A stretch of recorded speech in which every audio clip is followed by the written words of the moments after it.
SmackDown Live in-ring debut of Shinsuke Nakamura. And they actually led off the show with the match of Shinsuke Nakamura versus Dolph Ziggler. So, as far as this match was concerned, I thought they did was a solid match. It was good. And my comment on it to you, I think when we were talking about it, off air, was that Ziggler got in a little too much offense. I thought Nakamura did a little too much selling in this match. The idea I would have assumed was that it's Nakamura's debut. He needs to obviously look strong, and he won the match, so that's obviously good. But that he should, kind of hit all his high spots and look relatively dominant, without it being a total squash in victory. But there was a lot of false finishes with Ziggler hitting his big-time moves and Nakamura kind of barely kicking out and selling a lot. And, I don't know if that was the best way to really present Nakamura in his first match. I thought that they could have done a little bit better of a job in that regard. Yeah, and you know what? If you didn't want to bury Ziggler in a loss because you have plans for him and Money in the Bank and stuff like that, then I think you probably should have done, given Nakamura somebody else, somebody that he can get not a quick win over, but even maybe 7 to 9 minutes, and he kind of hits all the hits, and people are more impressed with him than they are, because Ziggler's been on and off feuding with, I don't know, the likes of like Apollo Crews, and I don't even know. I don't even know who else he's feuding with, but usually you kind of pluck him from almost obscurity, and then you have him in a very competitive to dominating a match with Nakamura. It makes people look like Nakamura is not this killer that everybody thought he was. Yeah, I think Apollo Crews and Kalisto, I believe, were the last any sort of significant feud for Ziggler, and both of those wrestlers are on the Raw brand now. So that goes to show, I guess, how much he's been featured recently. But yeah, I agree. I mean, maybe they could have done something a little bit different with Nakamura's in-ring singles debut. But we'll see. I mean, now they've got him in the Money in the Bank match for SmackDown at the next pay-per-view. So I don't know if he's going to be slated to win that, or if he's just going to kind of be a side player in that while somebody else gets a longer push. It'll be interesting to see what they do with that. The tag team titles were on the line next. It was the Usos against Breezango. This match was interesting, I guess, for me in the sense that it was treated pretty much as comedy for the first half of the match, with Breeze dressed up as a janitor and then as a grandma. The last few minutes, things got serious as far as the match was concerned, and I thought the last few minutes were pretty exciting, and the crowd was definitely with it the whole way. The Usos ended up retaining the titles.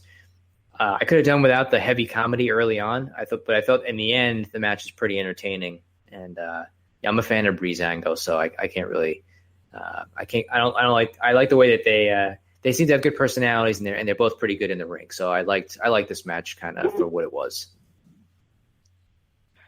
I love this match. I liked how they were able to slice the comedy, and they had funny parts, but then they were making it serious. It wasn't a 100% comedy job. So I thought they did a really good. They had a good balance, and I loved. I forget who it was. I think it was Breeze, and he kept Uso went up to the top rope, and he kept rolling from side to side to side. I had seen that done before. I forget where, but that was very, very funny and very creative. And I thought the match was good. I really, towards the end, I was really buying for the false finish, and I really thought Breezango was going to win the title.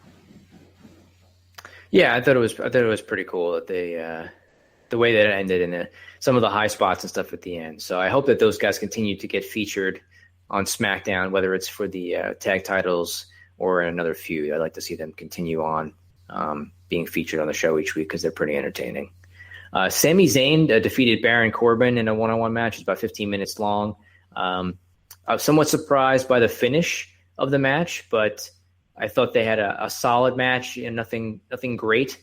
I thought that they had a decent match. I mean, I think both guys could have used a win, so they decided to give it to Zayn here. I don't know what their plans are necessarily long-term for either guy. I thought that Corbin would be a candidate to win Money in the Bank. He may still be a candidate to do that, but they went with Zayn here to get the win.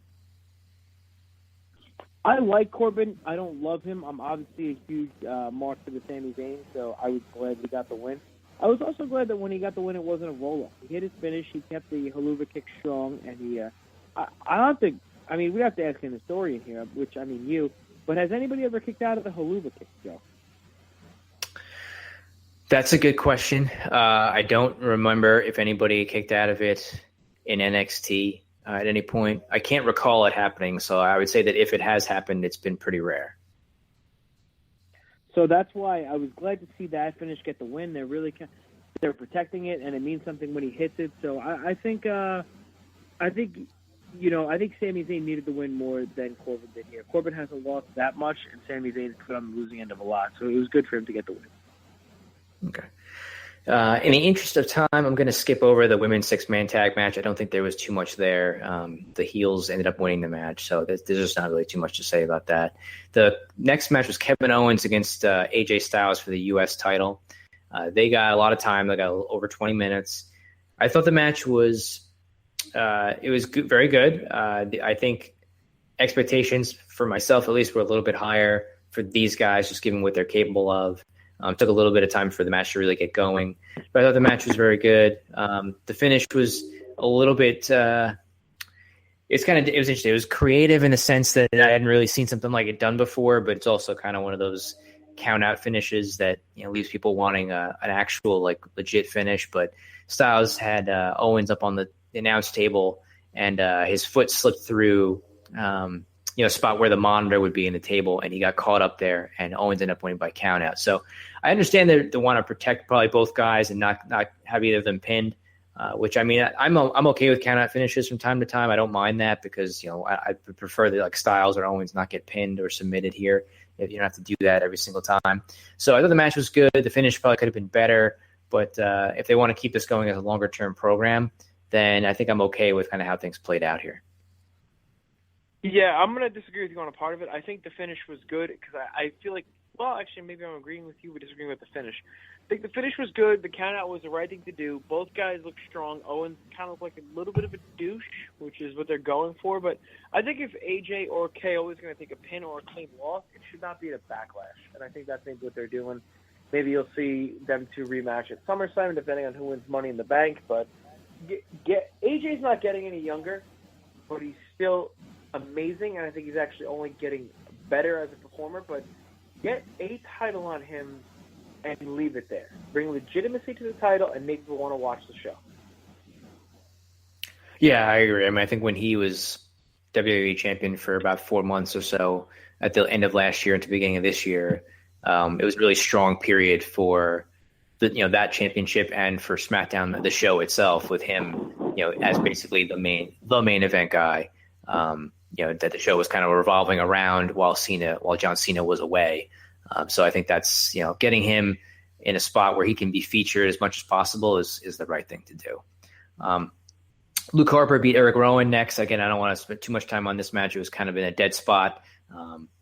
It wasn't bad, wasn't great. It was just kind of okay, I think. And Harper got a win back from when Rowan beat him on SmackDown a few weeks ago. And then the main event, we kind of touched on that in the opening. It was Jinder Mahal beating Randy Orton for the WWE Championship. I mean, I would say the match had pretty good heat. The way that it started with Orton attacking Mahal before the bell rang. There was some interference, obviously, by the Singh brothers on the outside. Orton almost killed one of them, but with a suplex on the announcer's table. There was kind of a dead portion in the middle, but then it picked up again at the end. The Singh brothers had interfered and pulled Mahal out of the ring after he got hit with an RKO. And at one point, Orton was kind of distracted by them, and Mahal came up and hit the full Nelson Slam from behind on Orton, and somewhat surprisingly won the WWE Championship. So as a match, how did you feel this was in terms of quality? To me, in terms of the physicality between them, I don't think Jinder's there. I don't think Jinder's main event level professional wrestler yet. I mean, his promos are great. He's on the mic. He's got a great presence, but to be able to carry a match, which a champion should do, me personally, I don't think he's got the tools just yet. Not that he won't, but I just think in terms of the physicality, the aggression, the cleanliness of the match, I really wasn't impressed by it. And Randy Orton, he's I think the word that you've used before is unmotivated, and I think it's pretty clear. Frankly, I was just hoping I could see more super kicks in that match. Yeah, not enough dives, I would say. Dive. But yeah, I agree with you. I think on that Mahal, it just seems like he's at a point where I don't know that he's improving as an in-ring performer at this point. He just kind of is what he is. So I don't know if he's gonna be able to step up his game. Can you actually? So. I have a question for you, Joe. Can you name me one of his signature moves besides the full Nelson Slam? Not the full Nelson Slam. What is it, like a Cobra Clutch Slam? Yeah, something like that. No, unless you consider playing air guitar when he was with 3MB a signature move. No, I cannot name a signature move for you for Jinder Mahal. How about when he was snake charming the Cobra from Santino? Nice.